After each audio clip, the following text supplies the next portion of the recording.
Hey there! Shouldn't you? Again, with more sim building. It's like it's a thing I like to do or something. But speaking of things I like to do, it's one of my favorite ways to play The Sims.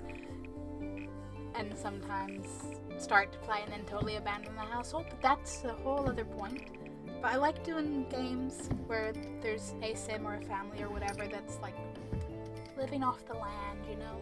Gardening and fishing and maybe the occasional collectible they find as like their main activities and income, and it's all great fun.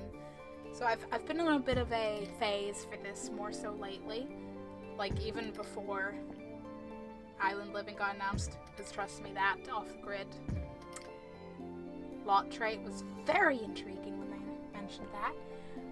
So I've had like a sim that's literally just homeless, like has a tent, is just gardening and fishing to like live. She's working on building a cabin though. She's gonna be a nice little lives in the middle of nowhere. I keep building these in Brindleton Bay. That is the Pets World, right? I just click them. I don't read the names. What do you think I am? Someone with a memory? I keep going into like, is it Dashhound Hideaway, Dashhound Creek, or whatever that like really like most hidden lot is, with like the pond on the little bit up from it. Keep putting them there. That's also where I've built this exact build. Because of following this trend, I was like, okay, actually it's not just following this trend, it's combined following this trend, and I was rewatching The Conjuring because Shrimp loves a horror movie. So the first Conjuring I like, and I was kind of like, I kind of want to build a house kind of inspired by this, like a slightly like rustic farmhouse with a little like, you know, porch and everything. This is a very smaller house than that. This is not an ambitious build like that. I may get to that eventually, but I was like, I want to build just a little cozy version for a nice little sim family to move in and they can just garden and fish. Not of the homeless variety, but of the, you know, they're just living here. They have a TV. I did eventually buy them a laptop because, you know, Sims kind of do need a computer to get shit done. I moved in like a huge family. It's 7 Sims and 1 dog. Again, slightly inspired from The Conjuring. It's extra fun because it's like, it started off 2 kids and 3 toddlers. That was fun. I may have moved the lifespan down to short just so they could age up sooner. Because my idea was like, oh, the kids will become teens and they can help out. And I was like, no, move lifespan to short. The toddlers grew up before the kids became teens, so it was just like 5 kids for a while. That was fine. So there's just a nice little kitchen. It's little, that's basically it. Little downstairs toilet, and then a open living area when you walk in the front door. I had a lot of debate between the 2 tables. I think like I've went for the big round one because I just like the aesthetic more, but arguably I think the square one would be more functional. Like, the Sims can use it, but I haven't noticed any specific issues, but it does lessen the space getting to and from the fridge, which was more fun when there was toddlers and everyone was like, get the toddlers food! You're telling one Sim to like cook a group meal and the other Sims are like trying to make their own little single meals, and I'm just like, please just work together. I know it's my fault for, you know, daring to give you free will, but you know, I didn't want you to all die when I'm like focused on one Sim, because I don't normally do like basically full households. I'm like maybe 4 Sims max. That's usually where I'm at. So it is literally basics. That's what I was aiming for. It was just nice and comfy and basic, and how dare my phone do this to me? When you mute everything but your phone.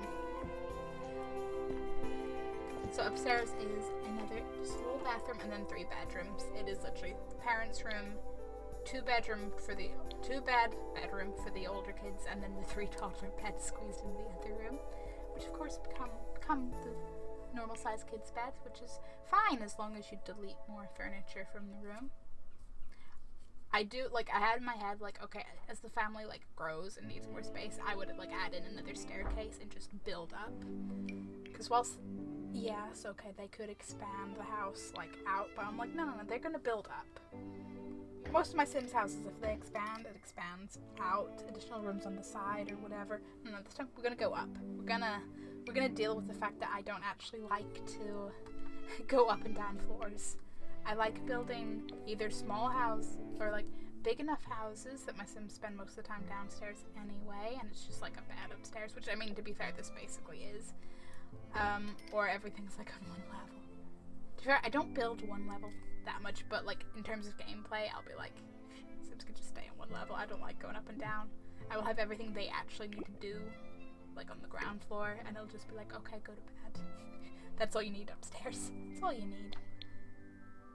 But then when I actually build anything with space, I'm like, no, I couldn't like have them have nothing. Like, they gotta have stuff to do upstairs, so I end up going all over anyway. Maybe I actually got over my dislike of going up multiple levels. Maybe I just don't know it. Maybe I'm holding on to the past and I need to just let it go. I don't know. Oh man, I was trying to figure out which one of the kids like drawing things looked the most like... I wanted some that would look plausible, feel like they could have built themselves. So I didn't want the ones that look more plasticky. I wanted the wooden one. I was like, no. Also, that desk, it worked. It worked fine with the chair there. My Sims were walking past it. It was a like one Sim path, but it was perfectly doable. And then suddenly they stopped being able to do it, and they started complaining about not being able to get by. I don't know if that was my game freaking out on me, my Sims glitching, or if it should never have worked in the first place. I don't know. I'm just letting you know. So I ended up just trying to move it downstairs. Well, I tried moving downstairs to see if it would look okay behind the sofa, and I was like, nah. Just got rid of it, and then eventually I added in that small one square desk from City Living, and a laptop, and I was like, this is fine. They're slowly upgrading. They might have like the cheapest, boxiest looking TV, but they have a laptop, that's fine. But I figure the parents are like chill. The parents don't really care about technology. They're just gardening and fishing and chilling with all their kids. But as the kids get older, like the teens, they're like laptop upgrades. So they'll slowly upgrade the house as it becomes just their house. Because I'm hoping to maybe play maybe a few generations in this. I don't know, because I don't do good with generations. I only have one Sim household I've actually played. They have like 3 generations, and I haven't played them in a while, but they are the only ones I've actually consistently went back to. Which probably helps because they had like 5 kids, and then the kids all had families, so it's like everyone, you can go around to all the different Sims and it's variety and all that. But I also don't have the heart to let them die, so I don't have aging turned on. So I'm like, I'm too attached. Can't let them die. I went from, don't really get attached to any of my Sim games. I just start new games constantly for different little living situation ideas, whatever, or expansion packs or whatever, to the one family I was attached to and like could come back and forth to. Now too attached, can't let them die. I have other Sims that I'm like, I'm going to try to do generations here and I'm going to try to let them die because I'm not that attached. I was also, like, on the build, I was kind of conflicted with the outside because I was like, I liked that, like, wooden one that came with seasons. I like it. I like the idea of having the one with like the bricks and then wood and then just the whole wood one at the top. I like those ideas, but I was also like, don't know, it looks weird with the windows. I was like, no, I want stone, but now I feel like the stone also looks weird with the windows, but it less weird. I don't know. I think that's just me making things like weirder in my head. And this was the part that I totally wanted to do the whole, like, this was the defining idea of this house. It was just like, I'm going to build a small house that has a wraparound porch.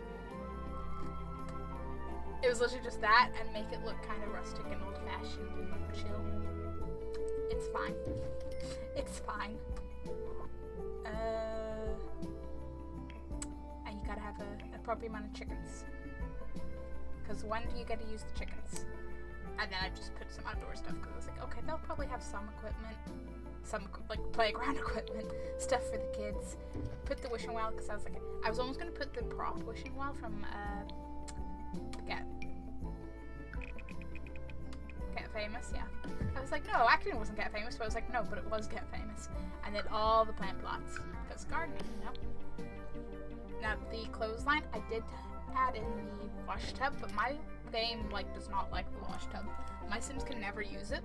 I get the option to like add laundry additive or add laundry like from a hamper to the wash tub, but I never have the option to actually use the wash tub, and I'm just like, okay, this is just on the list of things that don't work in my game.